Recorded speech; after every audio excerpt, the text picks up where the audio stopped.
wabarakatuh. Alhamdulillahirabbil alamin.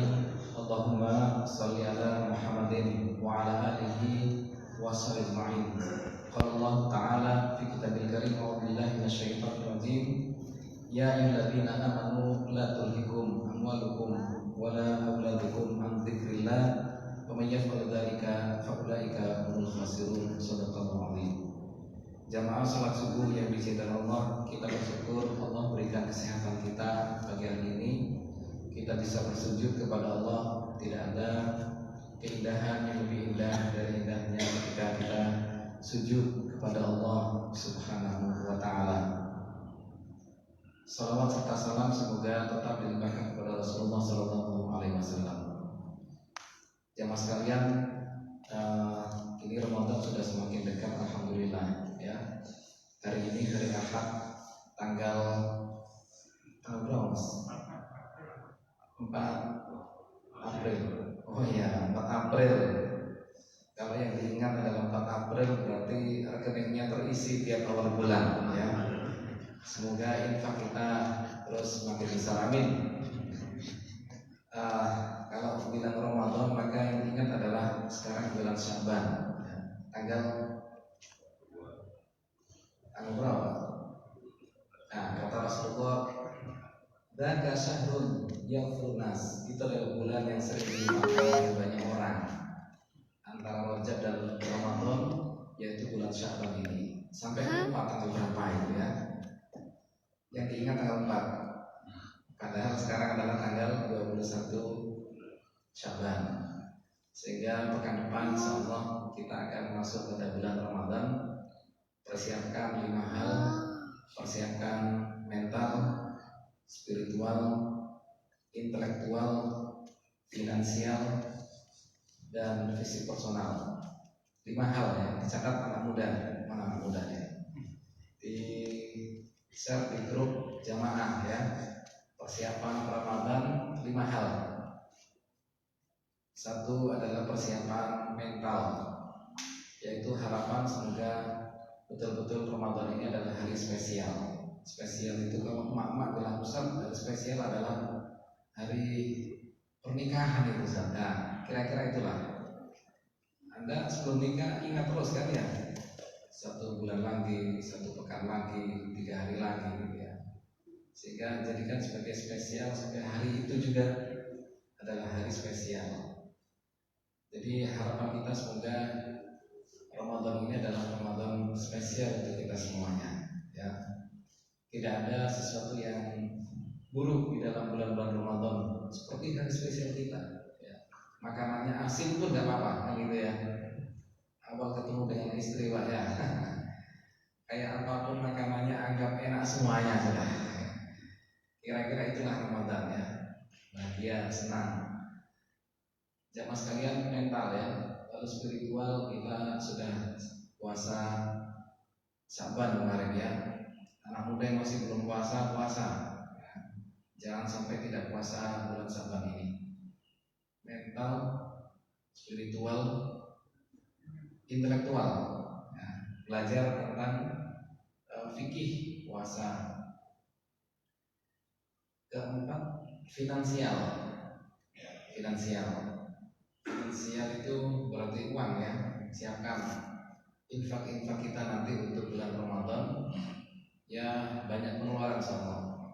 Kita jadikan senang, makanannya enak-enak, ya Pak ya. Sahur berbuka enak-enak, kita bantu orang lain. Pakaiannya juga, rumahnya juga dicat semuanya, ya kan? Ya hari spesial biasa. Yang kelima adalah fisik personal. Fisik personal itu ya kondisi kesehatan kita. Jangan sampai masuk 1 Ramadan baru 1 kali puasa masuk rumah sakit. Ini pengalaman rumah sakit di mana-mana. Kalau awal Ramadan pasiennya bertambah gitu. Gara-gara ada banyak orang yang tidak mempersiapkan diri ya. Baru masuk buka puasa pertama gulanya naik, nah ya, makannya 2 piring, akhirnya masuk rumah sakit.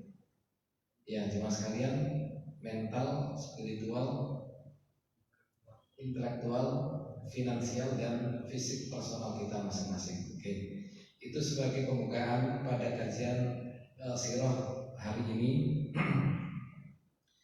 Bahwa tema kita pagi ini adalah tentang peristiwa Uhud. Nah ya, yang sudah pernah Anda datangi, Anda sudah foto-foto di sana, betul Pak ya? Masih ada fotonya kayaknya itu ya, di Bukit Uhud. Jadi itu memberikan pelajaran yang luar biasa pada kita bahwa hidup ini tidak ada yang mulus-mulus, ya. Semua pasti ada sesuatu yang ya riak-riaknya. Sama dengan keluarga kita, nggak ada rumah tangga itu yang nggak pernah cekcok, ya kan? Pasti ada sesuatu yang cekcok di antara suami istri itu. Tidak ada petinju yang tidak pernah kena pukul. Semua petinju pasti pernah kena pukul. Tidak ada pesilat yang tidak pernah ya kena gitu ya, badannya terpukul oleh lawannya, pasti pernah. Anda tanya pemain bola, ada nggak pemain bola yang kakinya mulus? Nggak ada Pak ya? Nggak ada pemain bola yang kakinya mulus. Kalau kakinya mulus berarti nggak main bola ya Pak, hanya main game. Nah itu baru nggak pernah benjol kakinya. Artinya apa jemaah sekalian? Inilah salah satu ya peristiwa ya yang kita terkena pukul oleh orang-orang kaum Quraisy seperti itu. Peristiwa Uhud adalah peristiwa dendamnya orang-orang Mekah kepada umat Islam. Karena ketika Badar sebelumnya itu mereka kalah ya, dan balik ke Mekah. Dan sebagai balasan 1 tahun kemudian mereka mobilisasi orang Mekah untuk menuju ke kota Madinah. Jadi tujuannya adalah untuk menguasai kota Madinah. Mereka terkumpul sekitar 3.000 orang, 3.000 Pak. Itu banyak. Pada era ketika itu kan jumlah penduduknya nggak terlalu banyak di Mekah. Sekarang aja nggak banyak gitu ya. Nggak banyak orang asli Mekah, yang banyak adalah datang jamaah umroh, jamaah haji ya kan.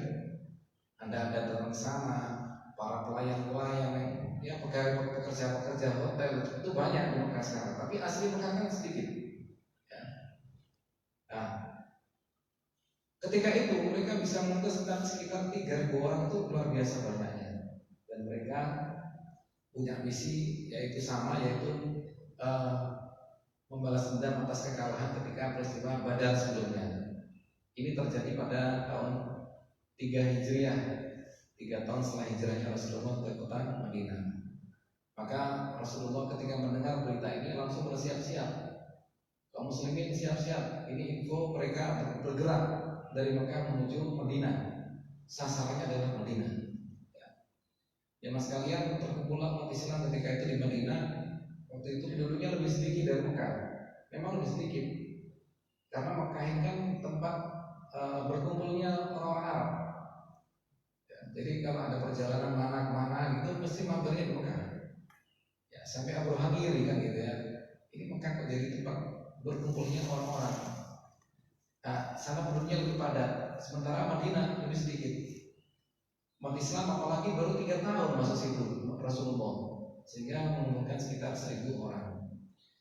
Rasulullah bertanya pada para sahabat, sahabat kita hadapi di dalam kota atau di luar kota? Tolong sampaikan ada pandangan-pandangan Anda. Maka beberapa orang mengatakan Rasulullah kita hadapi di kota saja, kita siap di kota. Perang kota gitu ya. Anak muda-muda gak mau, ya Rasulullah jangan di kota, nanti rusak kota kita ini, bisa dibakar mereka. Kita ini berani, kami adalah anak-anak muda gitu ya, dan berani menghadapi mereka, gentle gitu ya. 1 lawan 1 siap, 1 lawan sekian siap, kita hadapi di luar. Wah gitu ya, anak muda-muda semangat-semangat gitu ya. Dan luar biasa mereka, sampai mereka mendesak-desak ini. Ketika diputuskan oleh Rasulullah, oke, kalau gitu kita akan hadapi mereka di luar kota. Anak muda yang tadinya agak sedikit mendesak-desak, mereka menyesal. Ya Allah, jangan-jangan ini gara-gara kita terlalu mendesak-desak Rasulullah, akhirnya Rasulullah mau keluar nih. Maka mereka minta maaf, ya Rasulullah, kami minta maaf. Kalau memang harus di dalam kota, kami siap. Gitu ya. Maka Rasulullah bilang, enggak, saya sudah bawa nih, sudah bawa senjata ini. Kalau sudah bawa senjata, pantang bagi orang Arab untuk meletakkan. Kita keluar. Maka benar hanya keluar. Nah, orang-orang yang tadinya itu maunya ingin perang di dalam kota, itu mereka kecewa. Kecewa kenapa? Muhammad itu ikuti idenya anak muda. Karena mereka belum banyak pengalaman dalam perang mereka ini. Nah, ini munculnya orang-orang munafik di sini, Pak. Nah, ya. Jadi peristiwa munculnya termasuk ayat-ayat yang muncul tentang surat Al-Munafikun itu ketika peristiwa ini. Ya. Jadi ketika berangkat ya 1.000 orang ini menuju ke Bukit Uhud, kan nggak jauh ya. Naik bis Anda dari hotel ke Bukit Uhud itu kurang lebih 20 menit. Ya. Padahal itu kecepatan biasa 60-80. Sudah nyampe, sudah deket itu ya. Nggak jauh, bahkan dari Nabawi kelihatan kan itu gunungnya. Jadi dekat itu. Ya mas kalian, ketika dalam perjalanan itu ternyata ya, sebagian dari pasukan Rasulullah SAW mereka akhirnya mundur, Pak. Mundur, bayangkan ya. Sudah diperintahkan berangkat, ternyata di tengah jalan mereka sebagian orang kita umat Islam itu ada yang mundur. Di antaranya adalah mereka orang yang kecewa, intinya nggak tersampaikan.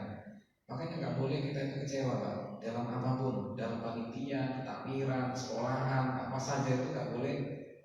Kalau idenya nggak diterima, nggak boleh kecewa. Ya, sudahlah. Syuro itu sudah baik itu. Ya, syuro itu sudah baik antara semua umat Islam. Itu dan semua baik. Ya. Jamaah sekalian, di dalam sejarah Sirah Nabawiyah Al-Buti itu disebutkan kurang lebih fiqh sirah kitabnya namanya. Kurang lebih adalah sekitar 300 orang yang kembali ke kota Madinah. Sehingga Rasulullah dan para sahabat 700 orang berangkat ke sana. Dan Anda tahu ya sekarang ya, Bukit Uhud ya disitulah panas ya, panas. Kayaknya sekarang sudah mulai agak sejuk karena sudah banyak pohon-pohon, Pak. Dan sudah ada masjidnya sekarang. Nah, jaga ke sana tidak melihat ada masjid. Tahun lalu sebelum pandemi pas saya ke sana itu masjidnya sudah jadi. Nah, ya, ada masjidnya. Jadi kalau ada butuh apa-apa, toilet terutama ya, maklum orang Indonesia yang ditanya pertama kali itu mesti toilet biasanya. Ustaz, mana toiletnya? Nah, itu di sana sudah ada masjid dan ada toiletnya dan sebagainya. Jamaah sekalian, 700 orang. Sementara orang Quraisy ada 3.000 ya, pasukan. Dalam fikih sirah disebutkan 3.000 pasukan. Ini terjadi pada hari Sabtu 7 Syawal tahun 3 Hijriah. Tempatnya di Jabal Uhud. Kalau kita naik ke Jabal Uhud itu ada sedikit lubang itu, Pak. Kalau belum pernah naik ya nanti sekali-kali naik kalau pas musim haji, Pak ya. Kalau umroh nggak nututi, waktunya pendek. Kalau haji insya Allah nututi karena karena waktunya panjang, ada lubang. Di situ benar Rasulullah pernah jatuh, ya. Dan dikiranya orang-orang Quraisy Muhammad meninggal. Nah, itu sampai sekarang dibiarkan oleh pemerintah, nggak boleh diapa-apakan, ya. Nggak boleh ada apa-apa, dibiarkan apa adanya.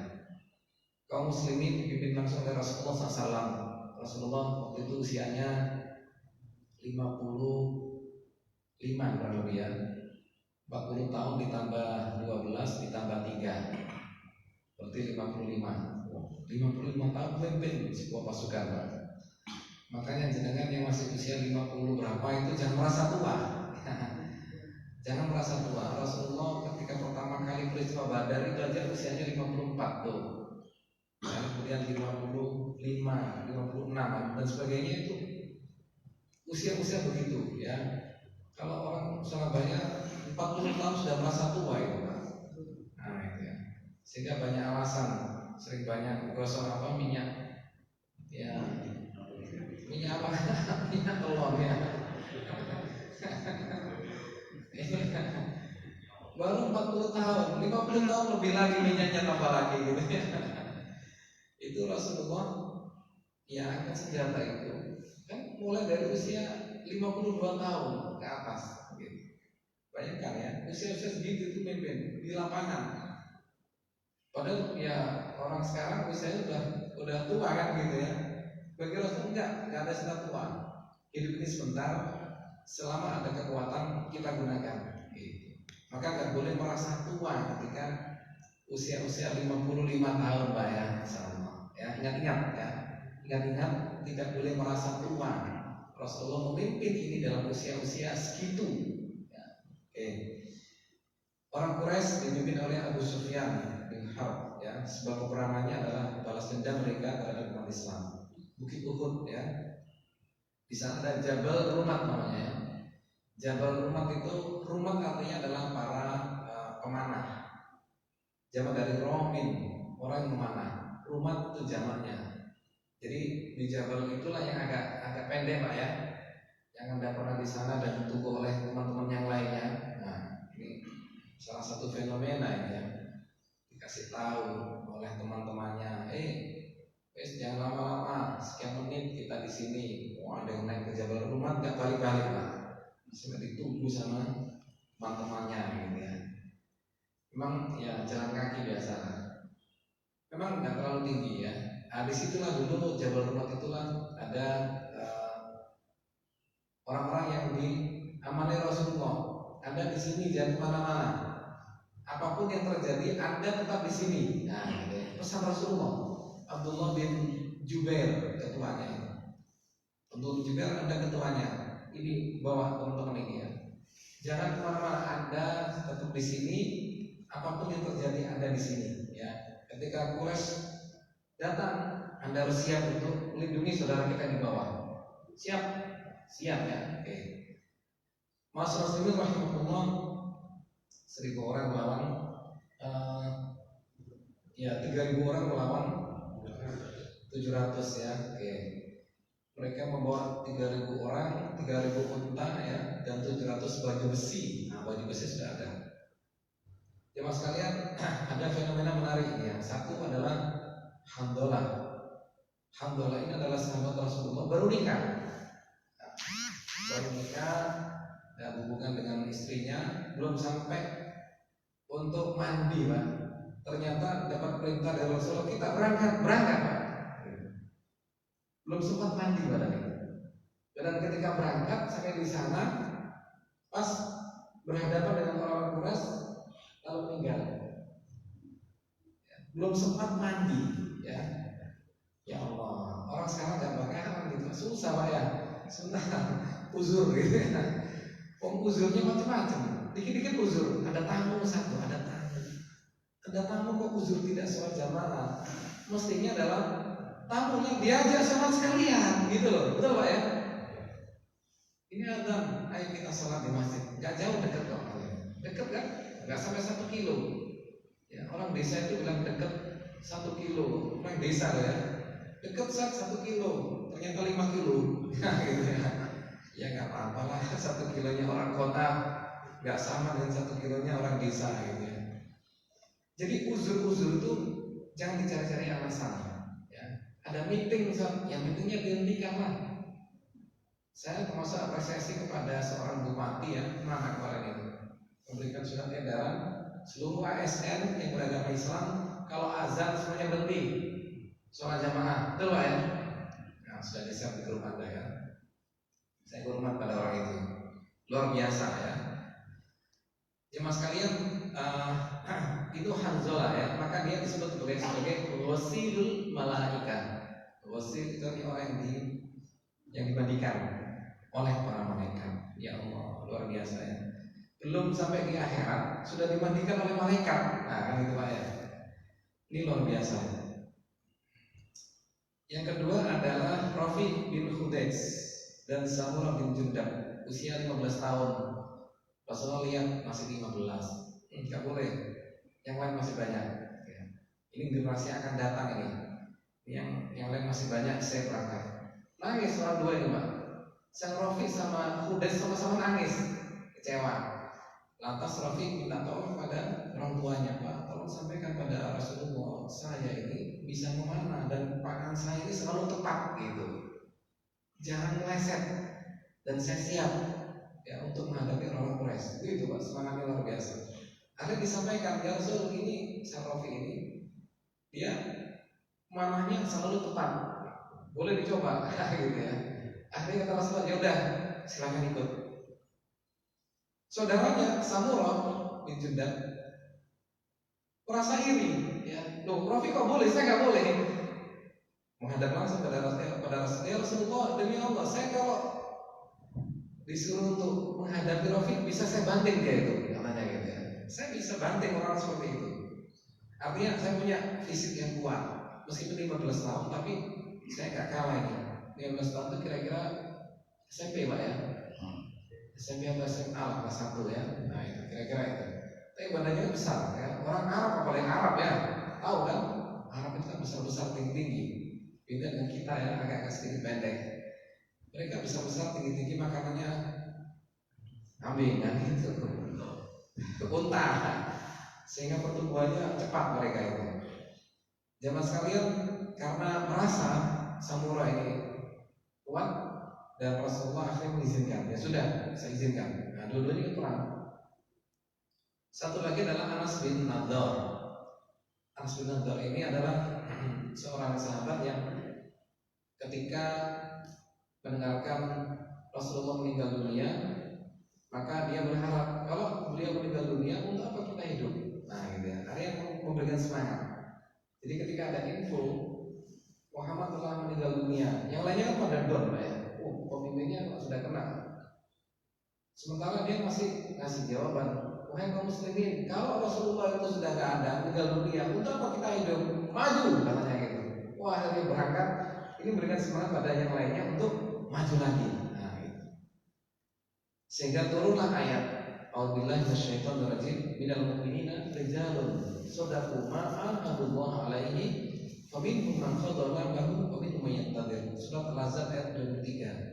Jadi sabab nuzul turunnya ayat ini adalah berkaitan dengan Anas bin Nadhr, ya, dari sahabat yang peristiwa dia waktu itu sehingga membuat ayat itu turun. Jadi ada orang-orang yang semangatnya yang luar biasa, yang bisa memberikan semangat pada orang lain. Semoga kita juga sama ya. Ada anak muda-muda yang selalu semangat ya untuk kebaikan Islam, membangun Islam. Hasil peperangan ada 3. Yang pertama adalah dimenangkan oleh kaum muslimin. Jadi Jabal Rumah tadi itu andalan ya, sehingga orang Quraisy terpukul mundur. Maka mereka pun pada pergi ya. Nah ini ya. Yang kedua dimenangkan oleh kaum musyrikin Mekah. Kenapa mereka menang? Yang kedua ini, karena begitu melihat pasukan Khalid bin Walid. Nah mereka ada 2 ya, 2 pasukan. Satu dipimpin oleh Khalid bin Walid. Begitu melihat orang-orang Jabal Rumah ini pada turun, nah ini turun Pak, gara-gara ini pesan Rasulullah jangan turun apapun yang terjadi. Ternyata mereka turun Pak. Kenapa turun? Karena melihat orang-orang Quraisy ketika terpukul, mereka banyak meninggal dunia dan mereka banyak yang lari. Itu banyak yang ditinggalkan, ya senjatanya, ya apanya, barang-barangnya ini tertinggal di bawah. Begitu melihat pada sudah pergi, turun mereka ini, ya, tidak taat kepada ya perintah Rasulullah SAW. Maka ini jadi pelajaran kepada pemimpin berikutnya, ya, termasuk Muhammad Al-Fatih itu. Dia cek dulu ketika mau menyerang Turki itu Pak ya, apa kira-kira yang harus kita perkuat? Tahajud ya, pasukan semuanya tahajudnya tolong dirutinkan. Nah gitu Pak ya. Ada puasa sunnah, pasukan semuanya saya minta puasa sunnah. Jadi sunnah-sunnah Rasul dihidupkan sebelum ada peristiwa pembukaan Konstantinopel itu. Ya. Jamaah sekalian, dan tidak hanya dia, sebelumnya juga demikian. Ya. Sambil Bakwa sudah sama. Jadi pastikan pasukan kita adalah orang-orang yang betul-betul Islamnya baik, benar ya, dan sunnah-sunnah Rasul itu ditekankan. Sehingga ketika menghadapi musuh itu betul-betul dalam kondisi yang kuat ya. Nah ini gara-gara turun lah. Maka Khalid bin Walid ketika melirik, ya sudah agak jauh ya, melirik tuh. Ternyata yang tadi memanah dari atas itu pada turun. Nah ini kecerdasannya Khalid bin Walid ini. Akhirnya dia memutar bukit. Dan begitu sangat cepat, lari cepat dengan kelompoknya, itu langsung naik ke atas bukit dan ya memanah orang-orang yang tadinya turun. Abdullah bin Jubair sendirian, dia nggak mau turun dia. Karena pesan Rasul jangan turun, nggak turun. Tapi yang lainnya turun kan jadi tinggal sendirian. Karena sendirian maka dikalahkan oleh pasukannya Khalid. Akhirnya kaum muslimin banyak yang meninggal dunia di bawah. Termasuk diantaranya adalah Hamzah ya. Ada Hamzah, ada Mus'ab bin Umair ya. Ada banyak beberapa sahabat Rasulullah ada 70 sahabat Nabi yang syahid di tempat itu Pak, di bawah itu. Makanya di posisi tempat kuburannya kan di bawahnya Jabal Rumah gitu ya. Nah, sampai sekarang dipagari Pak. Dipagari dan tidak boleh diapa-apakan. Ya, kalau di Indonesia mungkin beda lagi Pak ya. Ya, dikasih apa macam-macam saya nggak tahu ya. Di sana dipagari dan biasalah kalau datang silakan mendoakan. Setelah itu sudah selesai ya. Kalau orang Indonesia enggak, ke sana malah shopping katanya gitu Pak. Kaget juga saya, ternyata shopping lah di mana di Uhud ya, Bukit Jabal Uhud karena banyak orang jualan. Lebih lama shoppingnya daripada doanya. Nah ini orang Indonesia ini Pak ya. Karena punya hobi shopping. Jamaah sekalian, ini yang dilakukan oleh para pemimpin, melihat mana sunnah Rasul yang belum tegak gitu ya. Maka kita juga demikian sama. Ketika kita menghadapi sesuatu jihad ya, jihad ekonomi, jihad pendidikan, maka pastikan sunnah-sunnah Rasul itu hidup. Ya. Anda yang di pendidikan, pastikan sunnah-sunnah Rasul hidup. Yang kepala sekolah tolong instruksikan pada seluruh guru dan pegawai harus puasa sunnah pada bulan Sya'ban, kan begitu Pak ya? Instruksi langsung sudah puasa. Semakin kita banyak menghidupkan sunnah-sunnah Rasul, maka kekuatan-kekuatan lembaga Anda akan muncul di sana. Allah tolong itu. Ya. Semakin itu ditinggalkan perintah Rasul, nah seperti ini tadi, jalan rumah, ya meninggalkan. Ya. Akhirnya apa? Semakin lemah lembaga kita. Makanya ketika kita lemah di dalam sebuah lembaga, maka Anda perkuat ruhiyah orang-orang di dalamnya dengan menghidupkan sunnah-sunnah Rasulullah SAW. Itu Pak ya. Tahajud misalkan, sama-sama yang tahajud gitu ya. Ayo kita buka puasa, ajaknya buka puasa Pak. Kalau buka puasa kan otomatis insya Allah puasa gitu kan. Nah ini sahabat ini, kalau ada yang merasa lemah lembaganya itu aja semua pegawai ayo buka puasa. Nah, itu kan puasa mereka.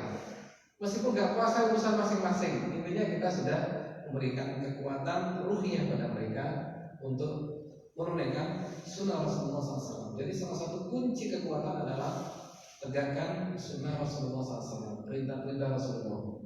Kalau kita lemah, maka seperti ini nasibnya nanti. Sehingga banyak yang meninggal dunia di bawah ya. 74 disebutkan dalam riwayat yang lain ada 70 orang yang meninggal dunia syahid ya di Bukit Uhud itu. Kaum musyrikin yang meninggal ada 22 orang. Nah, mereka masih di atas angin, Pak. Wah, senang. Ya, senang mereka. Karena sudah mengumpul banyak orang meninggal dunia dan biasa tradisi orang-orang Quraisy kalau habis perang itu pesta dulu. Nah, maka mereka pun setelah memukul mundur Rasulullah kembali ke Madinah, ya, mereka pesta di situ. Pesta di situ malam itu. Rasulullah terpukul ketika waktu tenggelam matahari. Begitu sholat subuh selesai, Rasulullah mengatakannya, Bilal sampaikan pada semuanya, kita berangkat sekarang ke Uhud. Itu. Kita selesaikan dengan orang-orang Quraisy. Akhirnya semua media mengatakan, bilang kami belum sampai sempat untuk betul-betul untuk merawat luka kami. Akhirnya kami langsung berangkat pagi hari itu habis sholat subuh. Agak masih gelap dan Rasulullah memerintahkan untuk membawa api untuk menerang. Nah, semakin banyak api yang kelihatan, wah ternyata jemaah sekalian, begitu orang melihat banyak api di mana-mana dibawa oleh para sahabat, Itu ada yang melihat, banyak sekali ini orang Madinah menuju ke Uhud. Langsung disampaikan pada orang di Bukit Uhud yang tadinya pesta. Itu orang Madinah sekarang balik ke Uhud, banyak sekali. Dari kejauhan sudah melihat luar biasa banyaknya. Takut mereka. Allah berikan ketakutan pada orang-orang Quraisy ketika itu, sehingga belum sampai umat Islam sampai ke Uhud, mereka sudah berangkat ke Mekah. Gitu.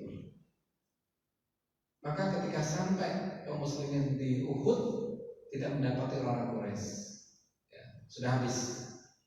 Secara strategi perang, yang menguasai Bukit Uhud terakhir adalah umat Islam. Sehingga yang menang dalam perang adalah kita, umat Islam.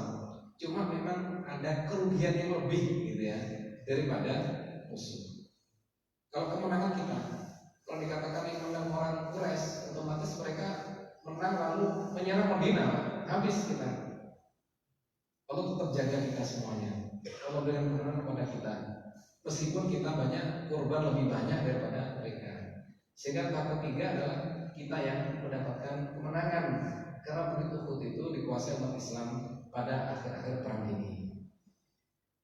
Sebab kekalahan, satu ketidakpatuhan kepada perintah pimpinan, perintah Rasulullah, juga perintah pimpinan. Abdullah bin Jubair ini sudah ngomong, jangan turun, pesan Nabi jangan turun, ternyata turun, Pak. Ini fenomena harta ini luar biasa. Makanya di dalam surat Al-Munafikun, ini kaitannya dengan tadi ya, ada Al-Munafikun tadi ya. Itu ada ayat yang tadi saya sebutkan, ya alladzina amanu la tulhikum amwalukum wala auladukum. Wahai orang Islam, orang beriman, janganlah harta kalian membuat Anda lengah. La tulhikum amwalukum wala auladukum. Harta-harta Anda dan anak-anak Anda jangan menjadikan Anda semakin tidak beriman. Semakin banyak perusahaan akhirnya semakin hilang dari masjid. Innalillahi, hati-hati kamu. Hati-hati ya. Semakin besar perusahaannya, maka semakin hilang dari masjid. Hati-hati kamu guys. Ini sudah peringatan dari Allah sudah. Seharusnya adalah semakin kita dikasih amanah oleh Allah, maka semakin besar yang amanah itu kita berikan sebaik-baiknya. Tahajudnya semakin rutin, harusnya begitu. Sebagai rasa syukur kepada Allah. Itu bahkan anak buahnya, pegawai-pegawainya diajak untuk menghidupkan sunnah-sunnah Rasulullah. Ayo puasa sunnah, baca Qur'annya, ingatkan terus itu anak buahnya. Ya. Disiplin waktu, wal asri dan sebagainya, ingatkan itu.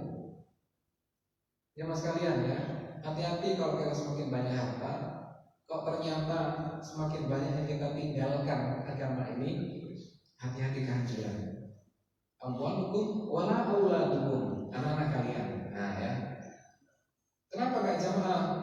Ini Ustaz, kasihan anak saya. Sekarang anaknya ada cucu ya. Rasanya cucu lagi. Ini cucu saya lagi rewel Ustaz. Ayo. Ya kalau darurat sekali dua kali gak apa-apa. Kalau rewel terus-terusan gimana? Nah itu dia. Ya pandai-pandai cari alasan berarti kan.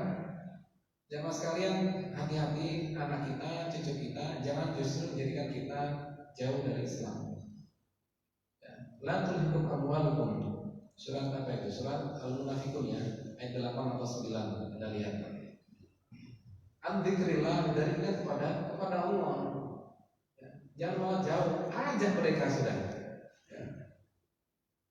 Suka piknik sama anak saya, dan apa piknik? Piknik terus, ya. Pikniknya kemana? Ya mendatangi masjid-masjid. Gitu. Kalau perlu ke tanah suci sekalian, saja piknik ke tanah suci, kan gitu. Nanti kalau udah pandemi udah selesai Pak ya, nah selesai. Jejak Rasul, wah bagus itu jejak Rasul ya. Piknik, nah jejak Rasul. Ya di sini tempatnya Nabi Nuh ya. Ada lagi Nabi Ayub, kuburannya di sini. Kan enak tahu Nabi Ibrahim pernah di sini dan ditunjukkan semuanya luar biasa. Jadi kita salurkan ya anak-anak kita itu untuk mendekatkan diri kepada Allah. Ini la tulhikum amwalukum.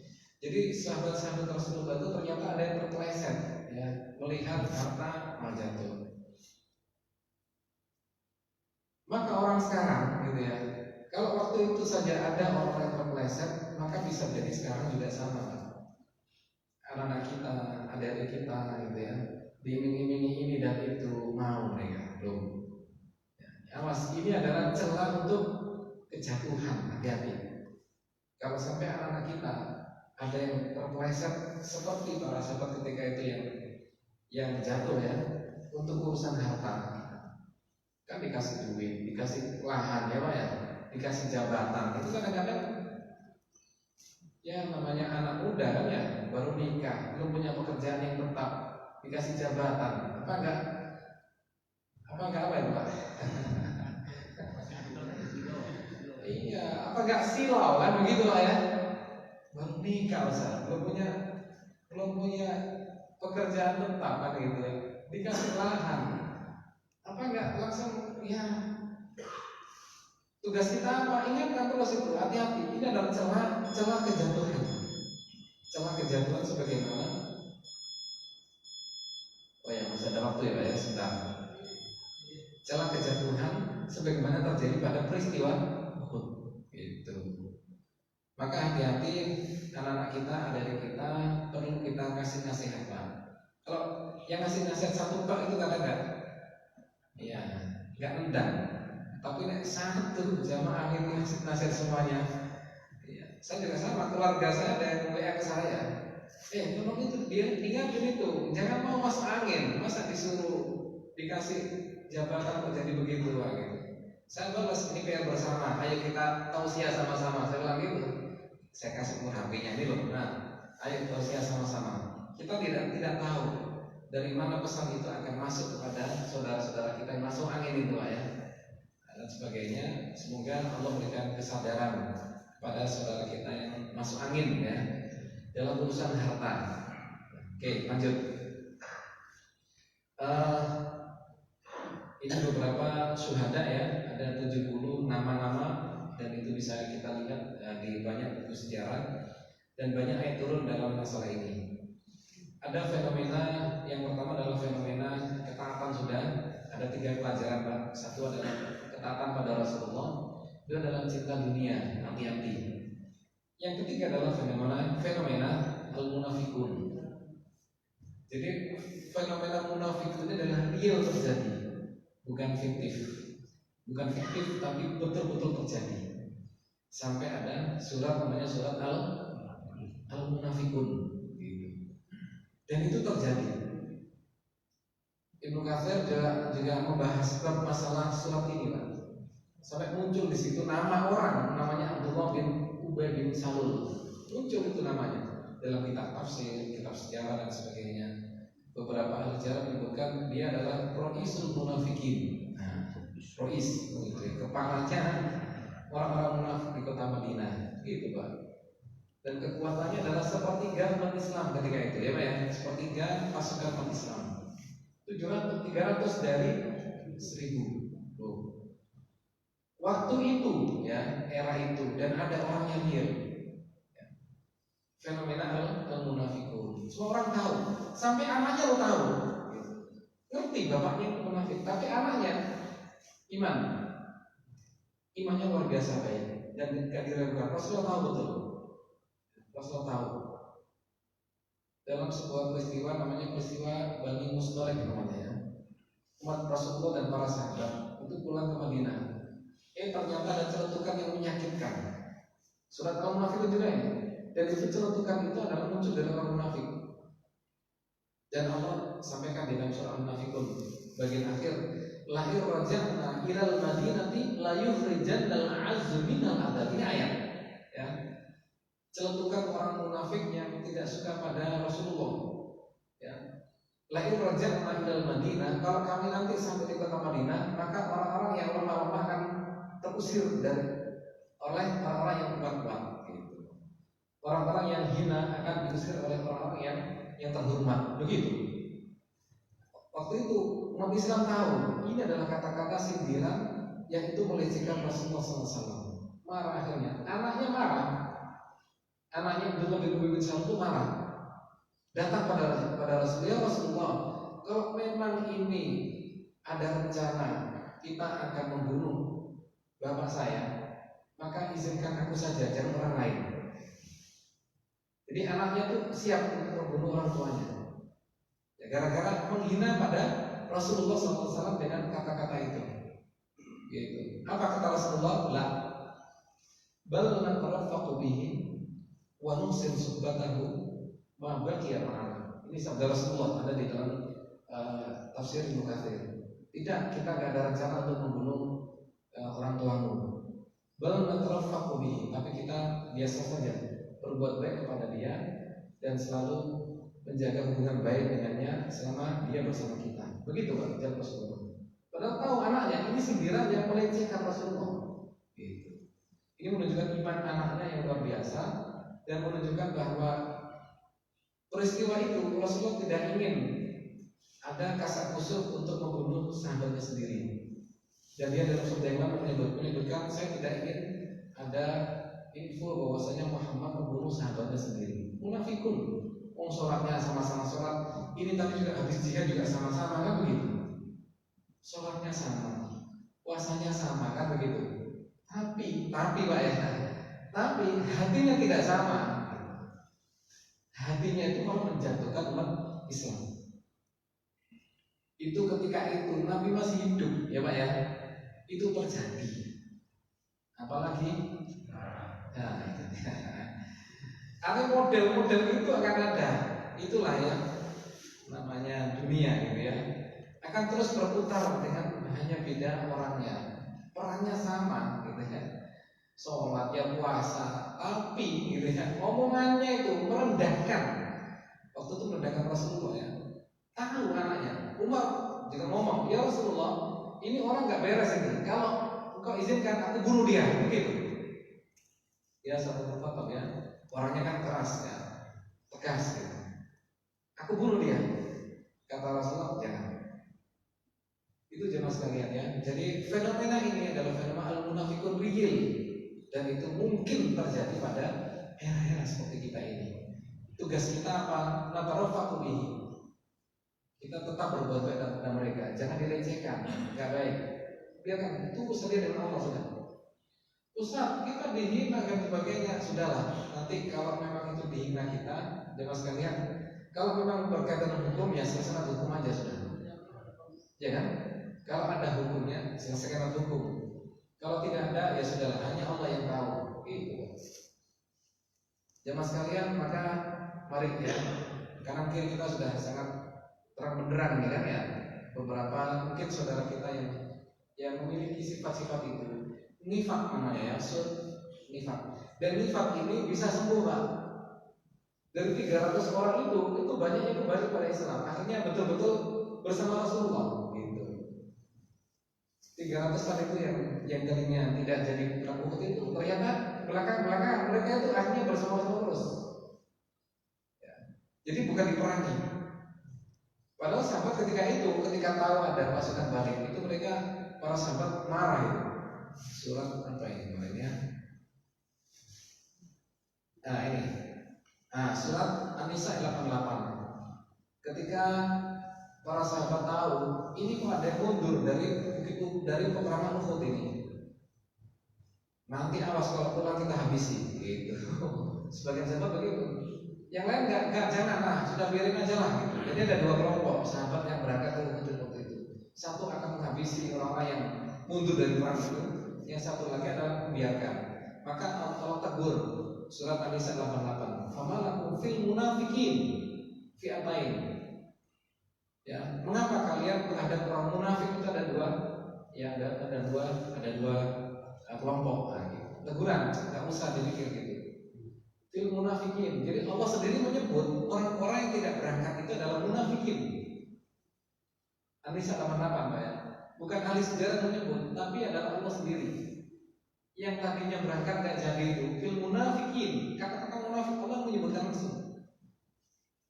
Famalakum fil munafiqina fi'atain.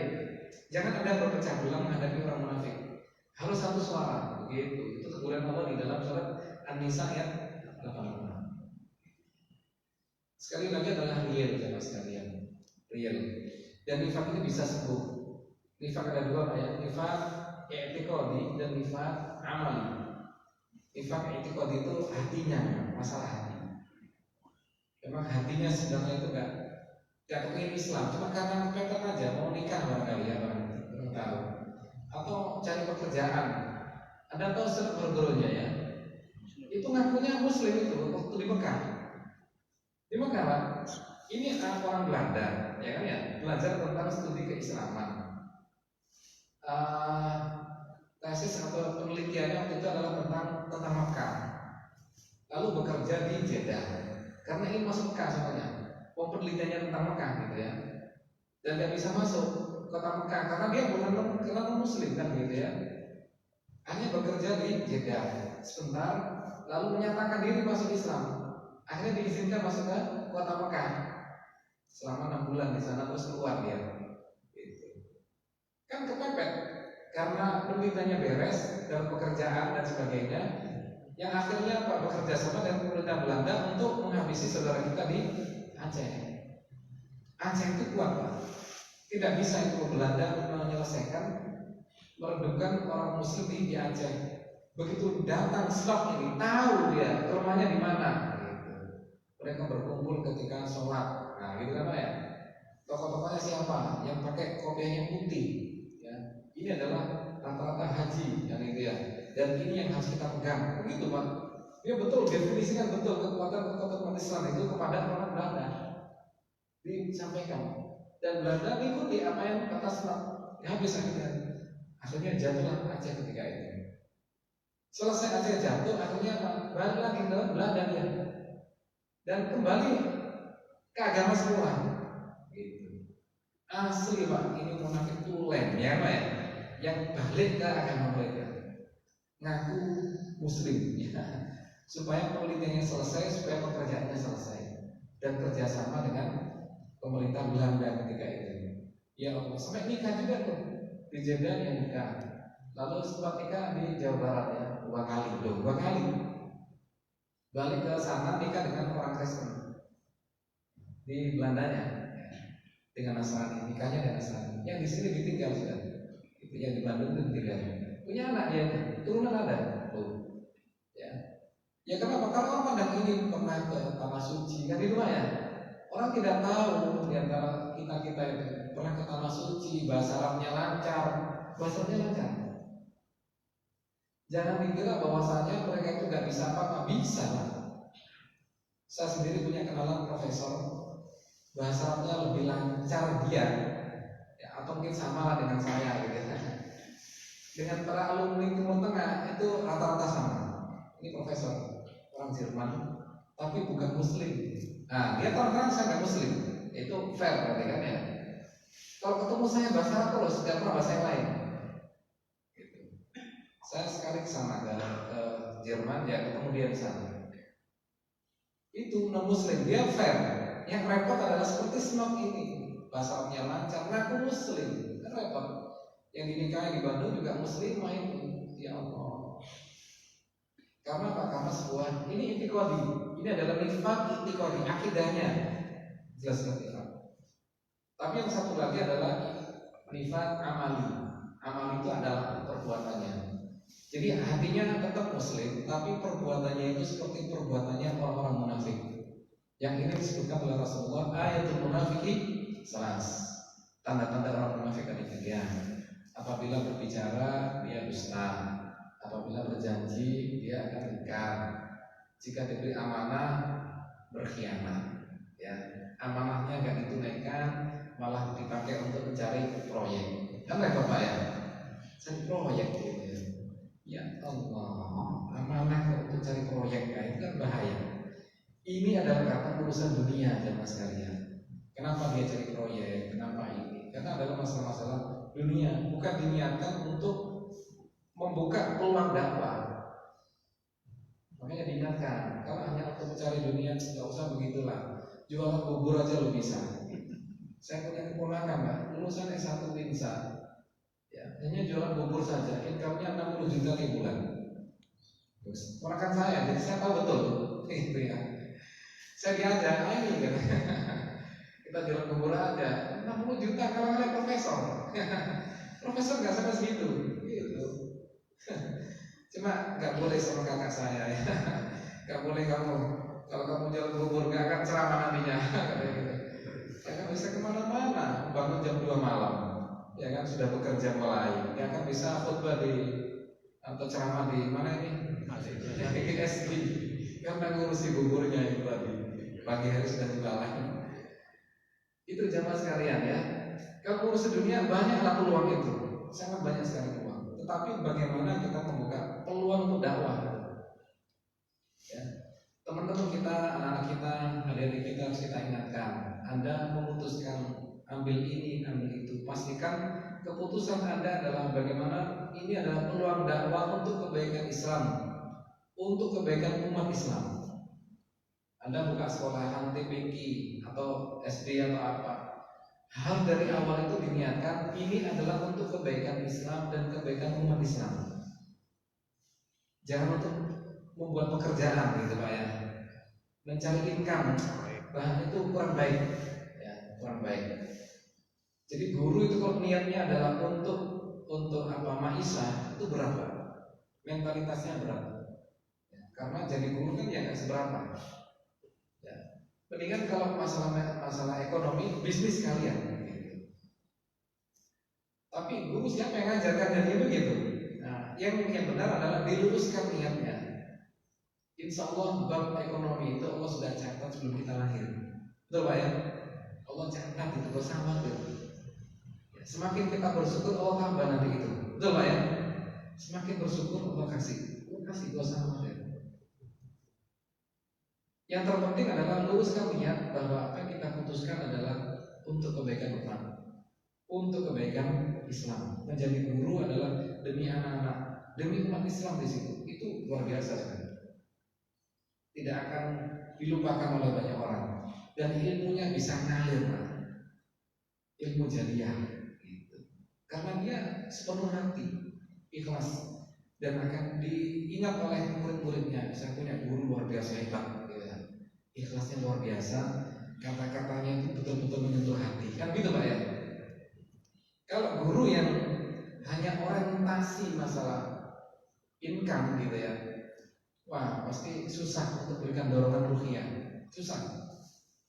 Ya dikit-dikit sudah dimoli gitu ya, bibir moncong 5 mili. Nah, itu nanti yang diingat oleh siswanya. Saya dulu punya guru, waduh, dimoli terus pokoknya. Gitu ya. Yang diingat dimolinya gitu ya. Karena itu tadi ruhiyahnya kurang. Maka ada siapapun luruskan niat kita. Anak kita juga sama menjadi guru itu tolong niatkan kita adalah demi kebaikan Islam dan umat Islam. Semoga menjadi jariah. Jadi dalam jariah Allah membuka pintu jariah tidak hanya bab masalah sedekah, betul ya? Tidak hanya bab masalah infak, tetapi Allah buka pintu itu bab masalah ilmu. Oh, gitu ya. Ini peluang bagi siapapun yang menjadi guru. Jariah Anda adalah pada ilmu. Saya termasuk iri pada Yai Ashab Jogja ya, yang menulis Iqra itu Pak ya. Metode Iqra baca Quran. Nah, jadi kan ada yang generasi Iqra kesekian kan gitu ya. Ya. Di antara kita ada yang belajar Iqra baca Qurannya. Itu kita baca Quran terus dari buku dia, itu dia dapat terus itu pahala. Orangnya sudah nggak ada. Jogja Pak ya, di kota gede rumahnya. Yai Ashab. Luar biasa, pahalanya ngalir. Orangnya sudah gak ada, pahalanya terus ngalir. Saya sendiri punya metode juga itu ya. Saya dulu dari Iqra Pak, jadi saya bisa baca Quran dari metode Iqra. Dan tuntang, ada tuntang namanya ya. Itu ya Allah luar biasa. Saya sendiri juga akhirnya punya metode baru namanya Wafa. Ya, ada pernah dengar ya Wafa ya? Wafa Quran itu. 130.000 sekarang penggunanya se-Indonesia Raya. Oh, ada. Se-Indonesia Raya, mungkin di internet ya. Wafa Quran, metode Wafa Quran. 130.000. Nah, itu adalah harapan saya, semoga ini jariah yang besar. Kepingin seperti Yai Ashab. Nah ya, Ashab Umam namanya ya, Jogja itu. Ya Allah. Itu jariah. Yang itu tidak kalah juga dengan para bisnis, para pelaku bisnis yang juga diajari ya bangun masjid ini, bangun pesantren, kan itu jasa-jasa besar dari para pelaku bisnis itu, yang memberikan tanah, wakaf dan sebagainya. Maka guru pun juga pintu itu ada. Ya.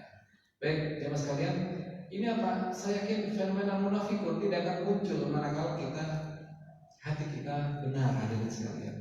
Iman kita benar, yaitu menjaga bahwasanya kita semua adalah demi kebaikan Islam dan kebaikan umat Islam. Sekian, mohon maaf kalau lewat waktunya ya. Yang menarik memang waktu itu, terutama ini ya, bab munafikun ya, yang terjadi. Beberapa ayat, banyak sekali ayat yang muncul fenomena al-munafikun. Sampai ada surat al-munafikun ya, 11 ayat itu. Tadi surat An-Nisa ada. Bergembira saat tidak ikut berjihad. Nah ini surat, ini adalah Sahih Muslim. Kalau tadi dari Al-Quran, ini dari hadis banyak ternyata Pak. Di antaranya adalah Sahih Muslim. Rasulullah bercerita orang-orang munafik ketika nggak ke jihad senang mereka itu. Jadi yang nggak jadi peristiwa Uhud itu, mereka itu ternyata senang. Maka muncullah sebuah ayat, lantas sahabat alladzina yafrahuna bima atau Al-Imran ayat 188. Jangan menyangka Anda yang bergembira ketika tidak berangkat jihad itu Anda begitu saja dibiarkan gitu ya. Tetapi apa? Fala tasabannahu bima fazatul adab. Anda jangan menyangka bisa terlewat dari adab, bisa terlepas dari siksa. Enggak, Anda akan kena siksa. Begitu. Ali Imran ayat 188. Ya. Hati-hati ya Pak. Nifaq itiqadi dan nifaq amali. Nah, amali tadi juga kita hati-hati. Ini penyakit. Yang penyakit itu bisa datang, bisa berhenti. Anak kita yang terjangkit, semoga cepat sembuh kan itu Pak ya. Saudara kita yang terjangkit, semoga cepat sembuh. Seperti yang Rasulullah dulu ada banyak yang sembuh. Dan semoga tetap kita berusaha kanan kiri kita adalah orang-orang yang sehat, tidak memiliki penyakit nifaq. Penyakit nifaq ini lebih bahaya dari COVID Pak. Betul Pak ya? Lebih bahaya, urusannya akhirat. Ya. COVID kan dunia ya Pak ya. Apalagi kalau meninggal dunia karena COVID, syahadah kan begitu. Karena wabah syahadah. Ini urusan akhirat masalahnya. Maka jemaah sekalian, penyakit ini semoga tidak ada di kanan kiri kita. Memang tidak bisa habis Pak. Karena sudah sunatullah selalu ada Pak ini. Minimal adalah kanan kiri kita, keluarga kita, jemaah kita, jangan ada yang terkena penyakit yang lebih bahaya dari COVID, yaitu penyakit nifaq. Terima kasih. Kita akhirnya doa ya. Wabillahi minasyaitonir bismillahirrahmanirrahim. Allahumma shalli ala Muhammadin wa ala alihi ajma'in. Rabbana zalamna anfusana wa illam taghfir lana wa tarhamna lanakunanna minal khasirin. Rabbana la tuzigh qulubana ba'da idh hadaytana wa hab lana min ladunka rahmatan innaka antal wahhab. Rabbana hab lana min azwajina wa dhurriyyatina qurrata a'yun waj'alna lil muttaqina imama. Rabbana atina fid dunya hasanah wa fil akhirati hasanah wa qina adzabannar. Subhana rabbika rabbil izzati amma yasifun wa salamun walhamdulillahi rabbil alamin. Assalamualaikum warahmatullahi wabarakatuh. Waalaikumsalam warahmatullahi wabarakatuh.